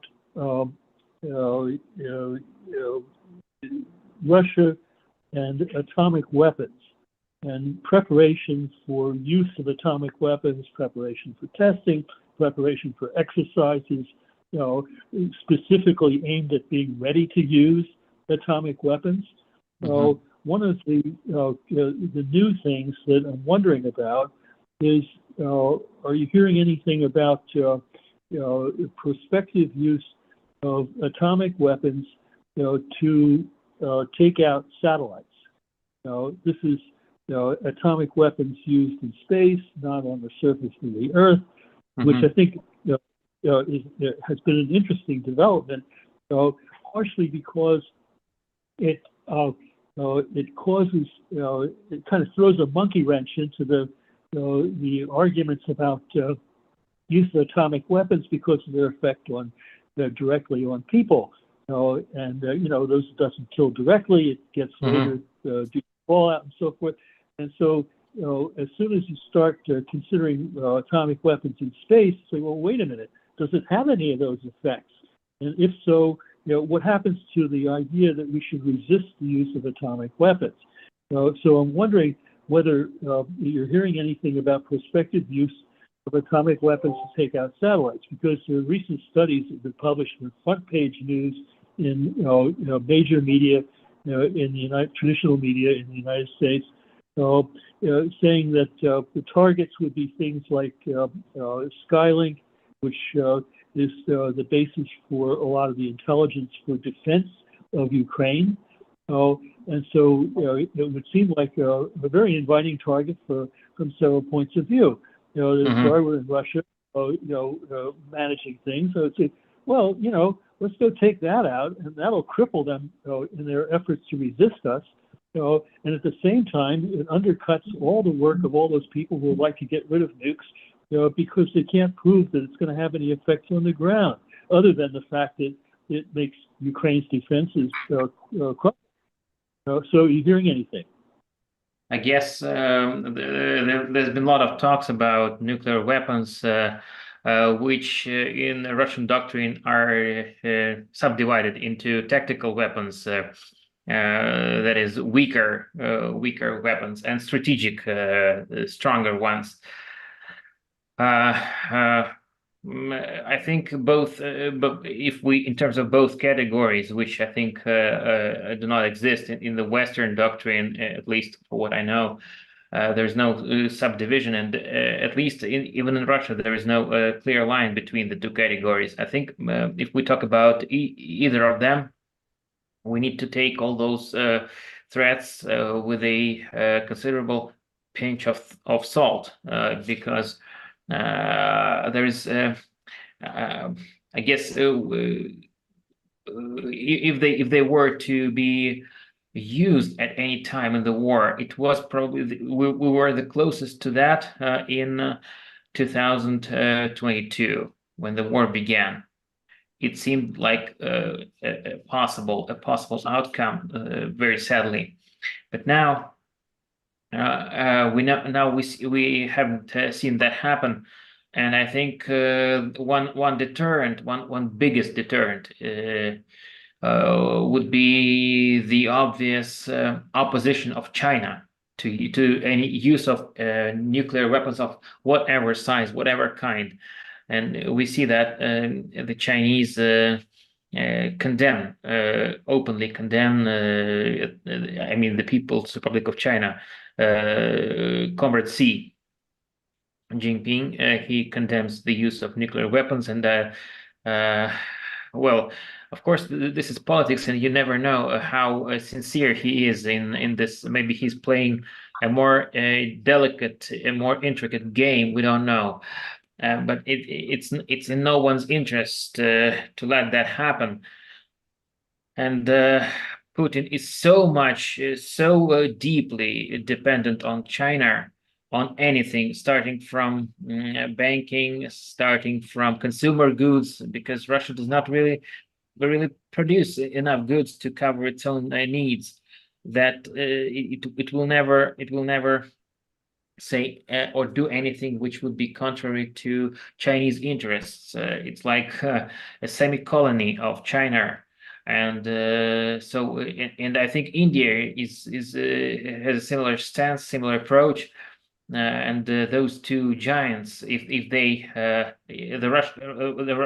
Putin's government has to rely on those two sources, those two countries as sources of everything, as just the window into the world.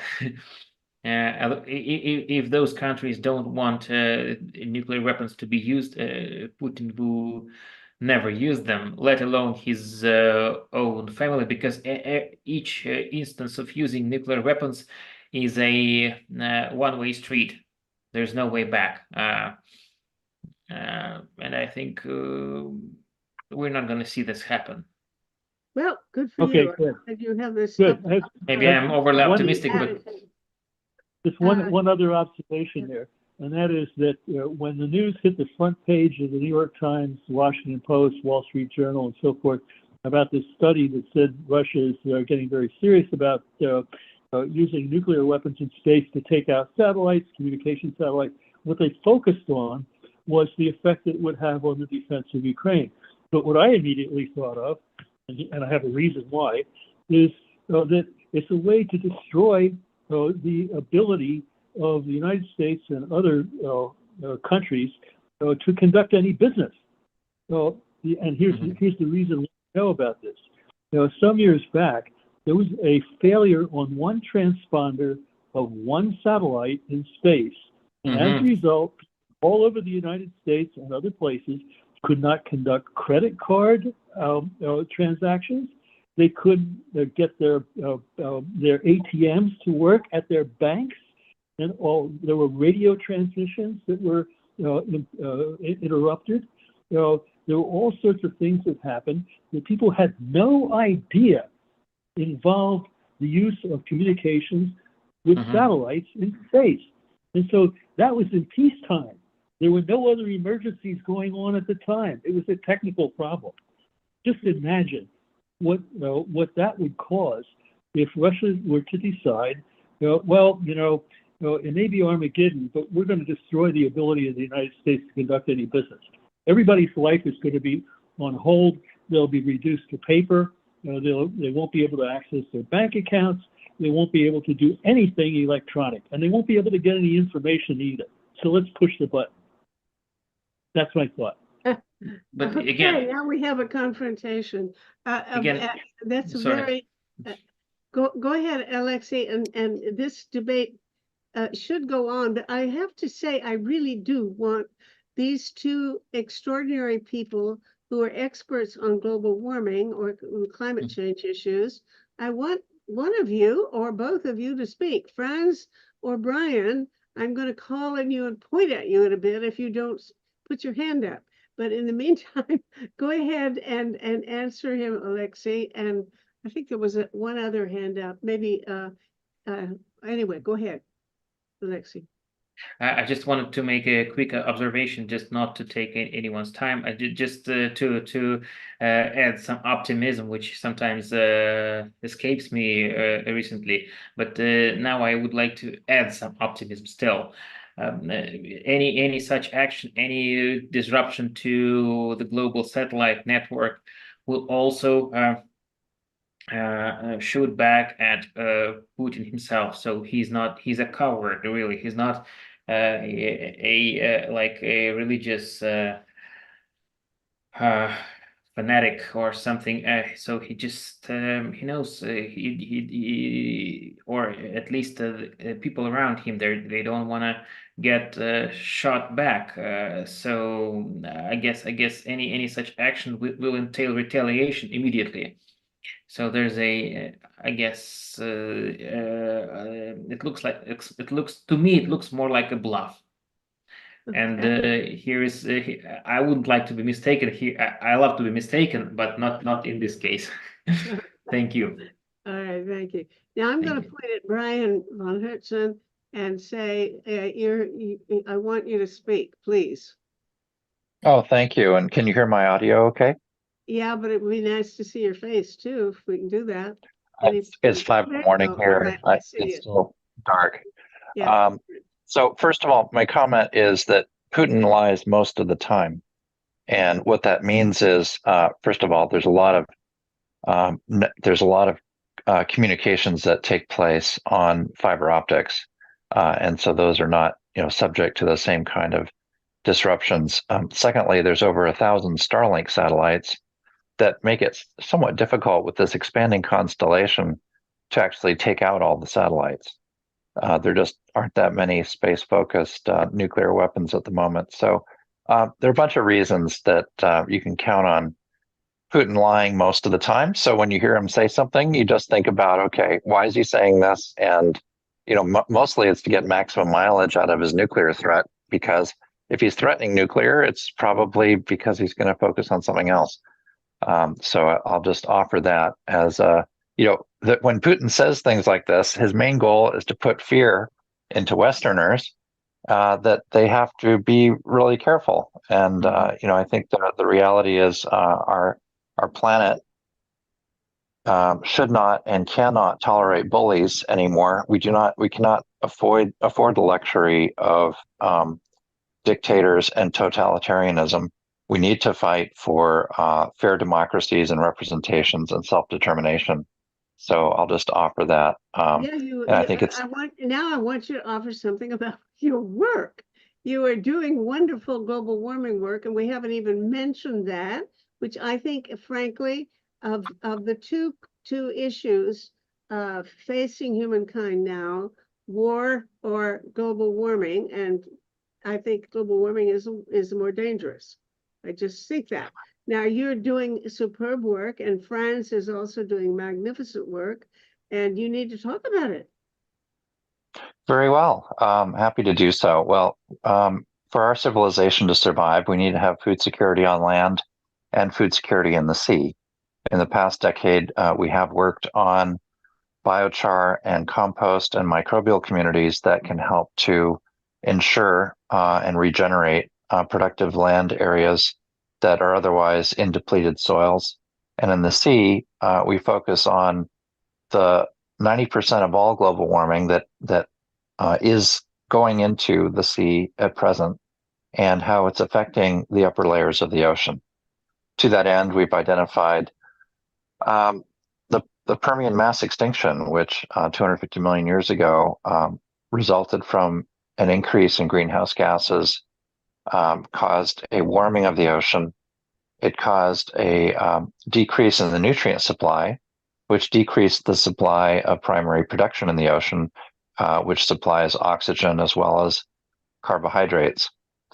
And unfortunately, that deoxygenated the ocean 250 million years ago, and it resulted in a asphyxiation, if you will, of 96% of all marine species. Today, we are at least 2% of the way towards the Permian mass extinction and accelerating, because today's fossil fuel emissions is highest on record. We're accelerating towards that precipice rather than decelerating. And we shouldn't fool ourselves. It doesn't matter how much renewable energy there is on the planet. If we're not cutting fossil fuels, we're not making progress. And to that end, the challenge and the opportunity is to regenerate life in the ocean during these difficult times. Our work in marine permaculture at the Climate Foundation works to close the nutrient value chain gaps that are created by anthropogenic ocean warming. And there's a couple ways of doing that. People have studied in the past upwelling nutrients from just 150 meters below the surface to the surface and getting the seaweeds and microalgae to grow. And that works. It takes a fair amount of renewable energy to do it, but it's doable. It's good for actually regenerating kelp forests. It's good for even keeping coral reefs cooler during the summer months, where we're in the middle of the fourth global bleaching, this one the worst, affecting at least 56% of all the corals on the planet. Then the alternative is, in fact, something we're doing now in the Western Pacific, and that is to have a seaweed platform that lowers at sunset down 100, 150 meters where there's nutrient levels that are enough. The seaweed acts like a sponge and soaks up these nutrients at night. And at sunrise, we lift the platform back up to the surface where it soaks up sunlight and carbon dioxide in the top meter of the sea. And it's this combination of deep nutrients and surface sunlight and carbon dioxide that enables these seaweeds to grow repletely. It enables them to provide food security for humanity and for 8 million species that cannot vote. Furthermore, about a quarter of the seaweed falls off the platform during growth and sinks 1,000 meters a day to the abyssal seafloor, where it can remain for centuries, particularly in the abyssal Pacific Ocean.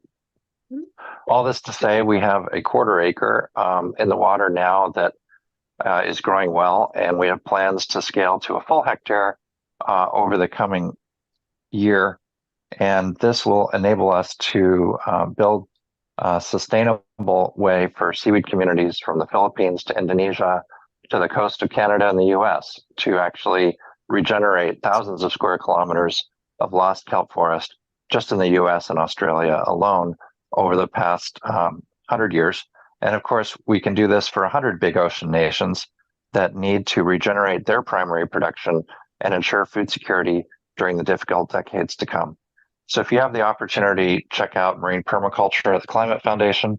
We're always looking for volunteers and people who can help contribute to this effort, and look forward to engaging in these conversations to keep our oceans alive. Thank you.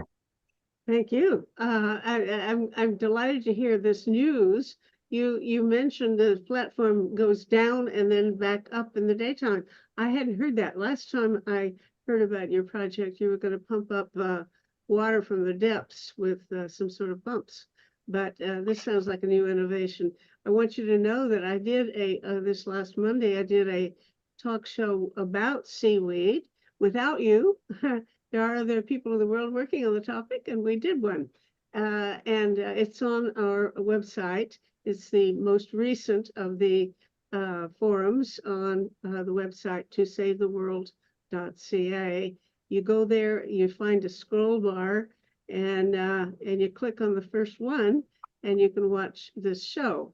I don't think the quality of the sound was as good as it should be, but I'll be writing up an article sort of summarizing some of the findings that they came up with for the next issue of the magazine, which will be the July issue. Thank you so much, Brian, for your work on seaweed and for bringing us up to date about your project. I know that Eric Poole has joined us and has been sitting patiently, hoping that I would call on him, but he never really put his hand up. Eric, unmute yourself if you want to say hello. Say hello. I haven't looked at you in about 30 years, but I recognized you. And please unmute yourself. And if you have a thought you want to share with us, let it fly. Okay, well, maybe a couple of thoughts in terms of what's already been said. As you know, Meta, I'm a well-socialized free market capitalism lover economist. First, on corruption. Economists tend to view corruption as side payments. And I think it's a real side issue. It's a real potential source of, it's not really that important in the Ukrainian situation. I mean, you know, the former Soviet Union and its components did have a high level of corruption, and that's one of the reasons why perhaps the Soviet Union ultimately imploded. Anybody who has been following Ukraine for over the last several decades knew that Ukraine had a very serious corruption problem, and that most likely explained why Ukraine had one of the lowest real per capita material standards of living in Europe. And that's an important little factoid in terms of understanding where Ukraine is going to go in the future, because you've had well over 8 million refugees flee Ukraine, 3 million plus to Russia, the Russian Federation, and the rest mostly to rich Western democracies. As far as I can tell, most of those immigrants will not come back, or refugees, I should say, will not come back to Ukraine because they're now living in better societies. And they're living in better societies from a perspective of security and economic outcomes. And they're living in societies that don't have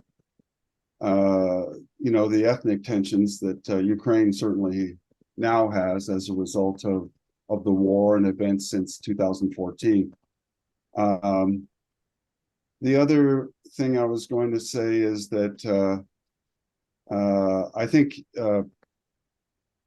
Putin continues to remind the West about nuclear weapons, because it appears that a lot of voters in NATO member countries really have very little understanding of nuclear weapons and nuclear weapons strategy.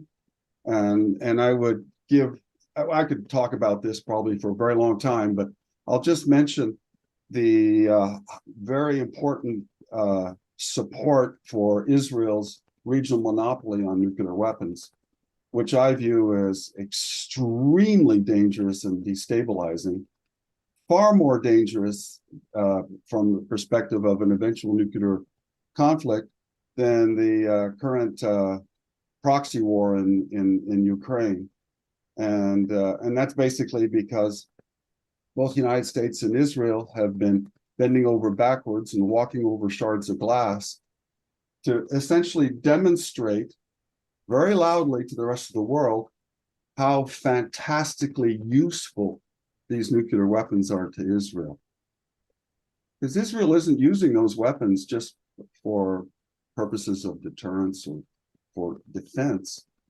Israel is using those nuclear weapons to acquire territory, land, and resources. And with the ongoing attacks against Iran, for example, both the United States and Israel are reminding not just Iran, but the entire world that nuclear weapons are very, very attractive. Now, I don't think that Israel is going to target Ottawa or Washington or Brussels or whatever have you, but this demonstration effect essentially means that the United States has lost control of nuclear weapons proliferation. It doesn't have any ethical or moral standing in that game whatsoever. So imagine a scenario sometime in the future when a much smaller power acquires nuclear weapons. We already have Pakistan with nuclear weapons, which is really quite scary if you think about it. And there is optimistically a limited regional nuclear war. By the way, that would take care of your climate change issue, but let's not talk about that. So there's a limited nuclear war that pumps all kinds of crap into the atmosphere, right? And then let's compare that to the obesity-sitting dementia epidemic in the United States and other rich Western countries. So the health outcomes in places like United States at the head of the gang, and then other countries, and to a large extent Canada too, are absolutely awful. So you could guess or surmise that a limited regional nuclear war should be a survivable event for people in rich developed countries, but a large fraction of the population will get sick and eventually die because their health outcomes are so bad. Obesity. It's a very interesting scenario. I expect we could have a whole conversation about that, but we are getting very close to the end, and I have 1 minute in which I want to make my own pitch.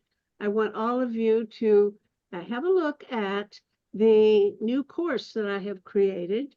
You can go to Udemy, Udemy, on your browser, and that is a platform that provides online courses for people, and mine is for free. This one is for free. You can take the whole thing, even if you do all the homework and out of doors assignments. You can do it in 10 or 15 hours. But if you just want to listen to the video things, you can do that in 2 hours. And I would love to have all of you enroll in my course and at least look at the videos. Do the homework if you feel ambitious. But go there and look for this course. It's called Become a Climate Change Influencer. And it's the name of the course, Become a Climate Change Influencer. Be careful because you have to actually ask for the course. Otherwise, they will show all of the courses that they offer that might be in any way similar to that title. Or you can look it up for my name, Meta Spencer, or Project Save the World. Meta Spencer is a better one. So look it up and have a look at that. And if you are teaching anything like a course on global warming, it would be a very important thing for you to at least recommend to your students, if not actually put it on a course outline, because I think it's an important training program for people who want to learn to be leaders in this issue of climate change. So I have now exceeded my 4 p.m. shut-off time. If anybody has an urgent thing that you wish to say now, put your hand up quickly, and I won't give you more than 20 seconds. If you urgently need to say something, otherwise, I'm about to say goodbye and to say come in next time, the end of the last Sunday in June. We'll say goodbye. All right. Thanks, folks. It's nice to see you again, and I'm looking forward to the next one. Carry on. Bye.